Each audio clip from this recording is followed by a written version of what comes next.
there wouldn't be any wars, there wouldn't be any strife, or if there was, it could be settled in a peaceable manner in a handshake. And that's the original American way, and I believe that way is still there, however remote at present time.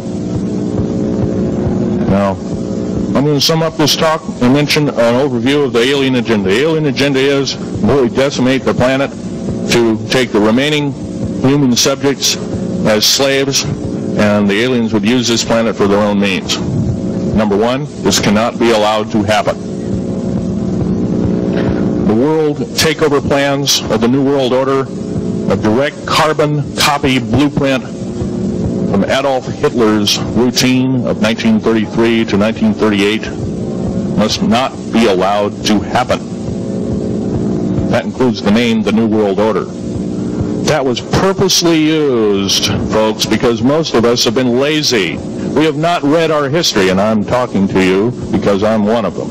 We have not read our history books.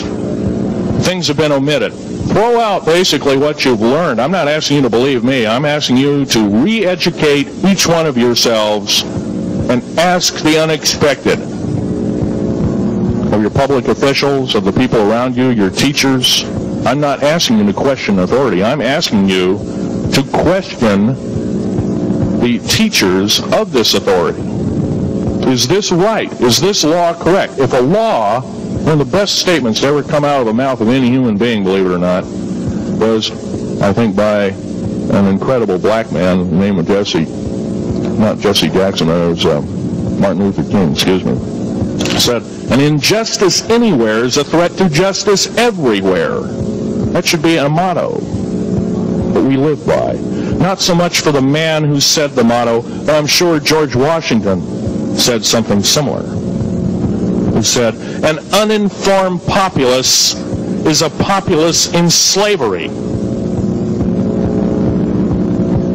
Now, our founding fathers had the unique gift 250 odd years ago, 200 to 250 years ago, of looking far in advance, laying out the groundwork of this wonderful two pieces of paper government we've got, the Bill of Rights and the United States Constitution, laying it out for all time.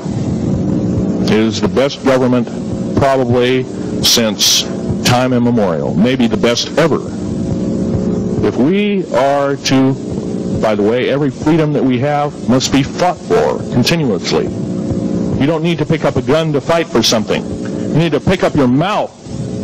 You need to pick up your brain and read a book. You need to pick up your mouth and say, and when you hear somebody say, well, I believe in gun control, and you say, no, I don't believe in gun control, because guess what? You take away that right. What other rights am I going to be missing later on? Now, with gun control. Gun control, there's a certain few people, generally a 1 to 2% minority of people, that are totally irresponsible, criminal, use the gun improperly, etc., etc. I'm not talking about those kind of people. There are always going to be those kind of people, at least for the foreseeable future. The average person that owns a gun has prudence, has conscious thought of the knowledge of right and wrong, can and is able to defend itself, herself, himself, against foreign and domestic terrorists, so to speak. Now,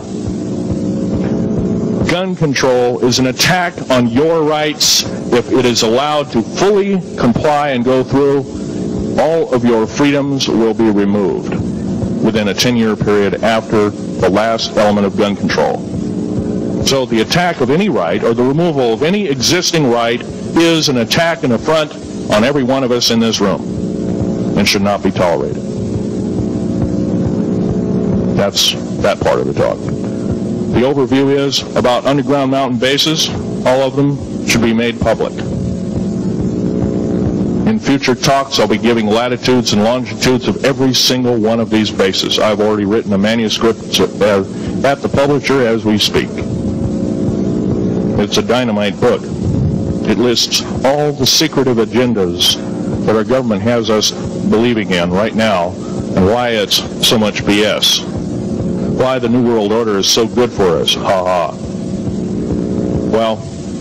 Don't believe it, folks. Believe in only one thing.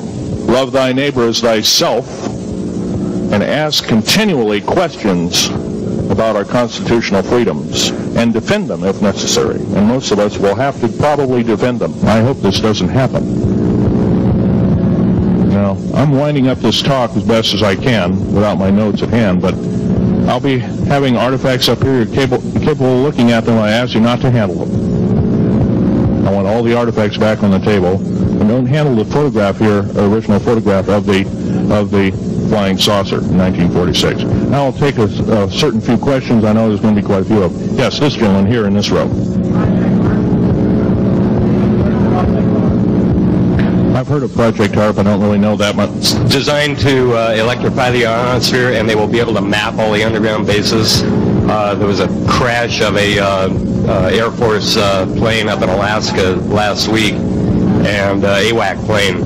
Yeah. It was on the last day of a Project HARP demonstration. Okay. Yes, I've heard of such projects. Actually, it was invented by Nikola Tesla, the initial part of ionizing the atmosphere. The only trouble is with ionizing the atmosphere, plants need nightfall as well as sunlight to survive. So lighting up the atmosphere might do extreme damage. Okay, next question. This gentleman up in the front row. Please speak up.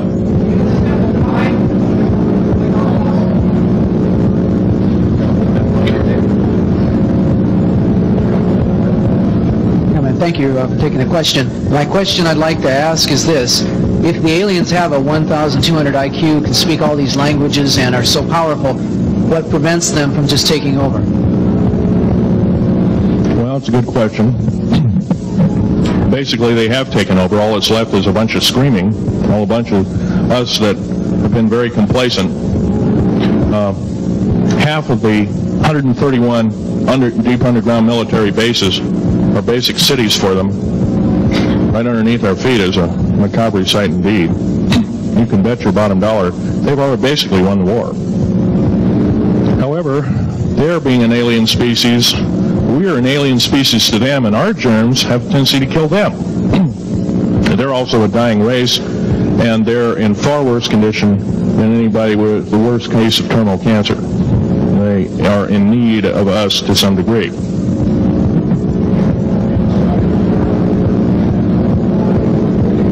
Okay. Yes, sir. Yes. Now, this is the way the world should be. There wouldn't be any wars. There wouldn't be any strife. Or if there was, it could be settled in a peaceable manner in a handshake. And that's the original American way. And I believe that way is still there, however remote at present time. Now, I'm going to sum up this talk and mention an overview of the alien agenda. The alien agenda is really decimate the planet to take the remaining human subjects as slaves, and the aliens would use this planet for their own means. Number one, this cannot be allowed to happen. The world takeover plans of the New World Order, a direct carbon copy blueprint from Adolf Hitler's routine of 1933 to 1938, must not be allowed to happen. That includes the name, the New World Order. That was purposely used, folks, because most of us have been lazy. We have not read our history, and I'm talking to you because I'm one of them.